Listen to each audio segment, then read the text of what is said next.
जय गुरु जी। शुक्राना गुरु जी की प्यारी प्यारी संगत को जय गुरु जी। संगत जी, आज मैं आप लोगों से एक क्वेश्चन पूछना चाहती हूँ, लेकिन उससे पहले मैं आप सभी से कहूँगी कमेंट में जय गुरु जी हर हर महादेव जरूर लिखना, गुरु बा के चरणों पे अपनी हाजिरी जरूर देना, मंत्र जाप जरूर करना और जय माता दी लिखे बिना बिल्कुल भी मत जाना। संगत जी, हम 9 देवियाँ क्यों पूछते हैं? जब हम अपने घर की देवियों का तिरस्कार करते हैं, जब हम अपनी घर की बेटियों का तिरस्कार करते हैं, बहुओं का तिरस्कार करते हैं, घर की माता का सबका तिरस्कार करते हैं, फिर इन 9 देवियों को पूछने का क्या मतलब है? आज मैं आपको एक ऐसा ही बेकार घटिया केस बताने जा रही है जिसे बताते हुए मुझे बड़ी ज़्यादा शर्म आ रही है कि लोग भगवान से डरते नहीं है या उन्हें अपने इस चीज़ में अहंकार है कि उनकी मौत होनी नहीं है। मैं आपको सच में बताऊंगी और आप सुनोगे ना, आपके पैरों तरह भी ज़मीन खिसक जाएगी। पहले रेप होता था बड़ी वुमेन्स के साथ, बड़ी लड़कियों के साथ, आजकल इतनी हैवानियत बढ़ गई है कि लोग छोटे बच्चियों को नहीं छोड़ते।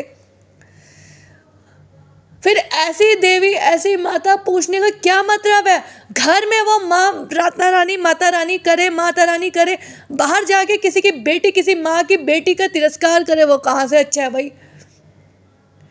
क्या हम सबको यही लगता है कि माता रानी व्रतों से खुश होती है, माता रानी सफाइयों से खुश होती है, माता रानी घर की साज सजावट से खुश होती है? तो ऐसा बिल्कुल भी नहीं है।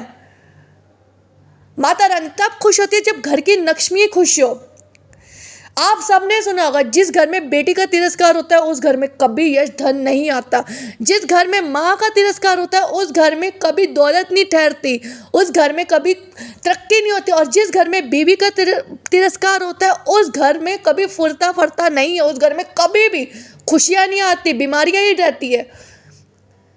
फिर भी लोग गलतियाँ करते जा रहे हैं, सोचते हैं कि दूसरों की बेटी है, दूसरों की घर की लक्ष्मी कुछ भी कर लो। आज का जो केस है संगत जी, आप सुनोगे आपको भी बहुत बुरा लगेगा। और सच में मुझे ऐसा लगता है कि हमारी सरकार को इस चीज़ के लिए कड़े फैसले लेने चाहिए, ऐसे लोगों को कड़ी सज़ा देनी चाहिए। हो सके तो इन्हें मौत के घाट ही उतार दिया जाए, क्योंकि ये लोग यही डिज़र्व करते हैं। मैसेज ध्यान से सुनना। आज का जो मैं केस बता रही हूँ, दिल्ली में भी ऐसे कई केस हो चुके हैं, लेकिन देहरादून का बता रही हूँ। देहरादून का मैंने देखा था, अब तक मेरे को खुद विश्वास नहीं हो रहा था कि सिर्फ 3rd क्लास में पढ़ने वाली बच्ची के साथ ऐसा हुआ है। और सबसे बड़ी गलती हम खुद करते हैं संगत जी, हम अपनी बच्चियों को किसी के भरोसे भी छोड़ देते हैं कि कोई वहाँ से आ रहा है, वो अंकल छोड़ जाएगी, वो आंटी आ रही है, वो आंटी घर छोड़ जाएगी। अरे भाई, आप लोग क्यों नहीं जाते स्कूलों से लेने? हम बच्चों को लेने क्यों नहीं जा सकते? क्या आज का सोशल मीडिया, आज का अपनी जॉब इतनी बिजी हो गई है कि कुछ बच्चों को पे ध्यान ही मत दो? आप लोग ये केस को सुनना और आप खुद सोचना कि मैं कहाँ करूँ तू। उससे पहले कमेंट में शुक्राना कर दो संगत जी और जय माता दी लिखना। संगत जी, देहरादून का केस है, 3rd क्लास की लड़की है, 3rd क्लास की गुड़िया के साथ ये हुआ है। मतलब अब वो है नहीं थी, उसके साथ रेप हुआ। वो अपने अंकल, जिसे घर के नियर बाय रहते थे, अंकल के साथ डेली स्कूल से अप डाउन अंकल ही लेके जाते थे, अंकल ही छोड़ते थे, आती थी जाती थी। अंकल ने पिछले 1 महीने से उसके साथ रेप किया। उसकी कंडीशन फिर बाद में ख़राब हो गई। घर वालों को जब पता चला तब तक बहुत देर हो गई थी। स्कूल में भी वो जाती थी, स्कूल प्रशासन को भी पता नहीं चल रहा था कि भाई लड़की की तबीयत कैसी है। लड़की दिन पर दिन ढीली होती जा रही है, क्या बात है?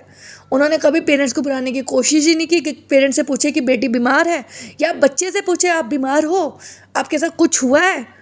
लेकिन कभी कोशिश ही नहीं की।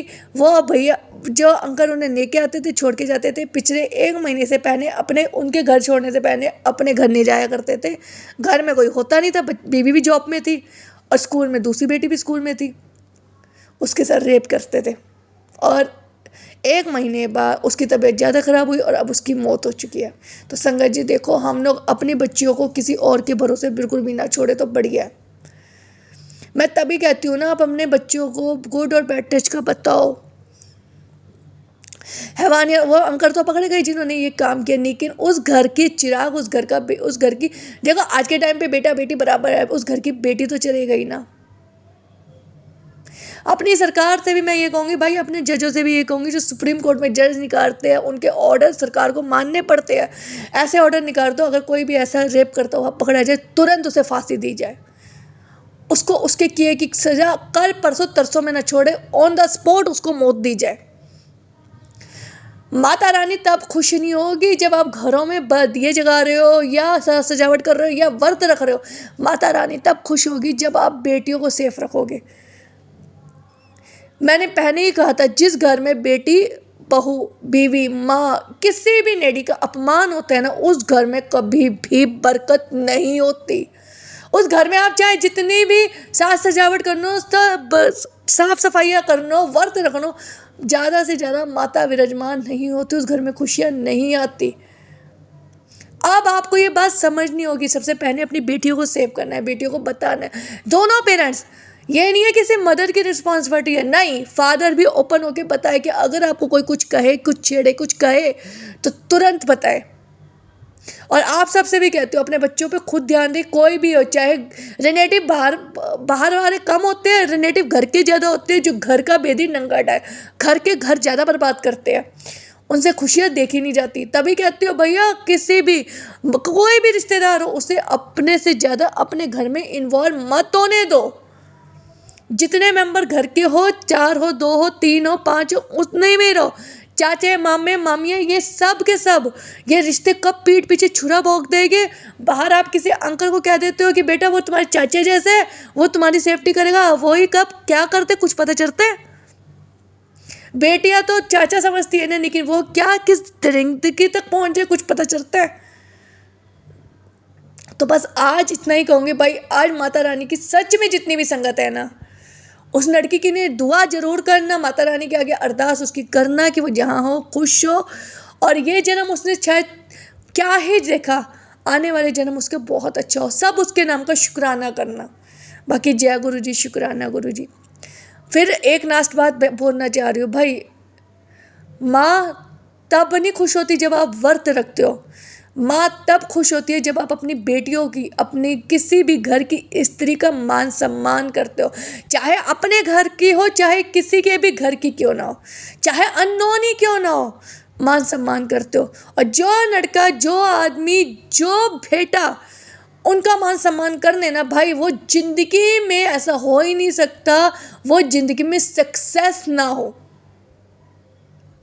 चाहे वो पति का रोल निभा रहा हो, चाहे वो बेटे का रोल निभा रहा हो, चाहे वो चाहे वो बेटे का रोल निभा रहा हो, चाहे भाई हो, कोई भी हो, जो कर लेता है ना भाई, वो जिंदगी भर सक्सेस होता है। तो आप सबसे आज जो मैंने कहा उस बात को समझना, उस बात को बिल्कुल समझना। इंसान वही अच्छा होता है जो अपने कर्मों से अच्छा हो, वो अच्छा नहीं होता जो सिर्फ पहनावे से अच्छा हो, क्योंकि पहनावा यहीं रह जाते हैं, कर्म ऊपर जाते हैं।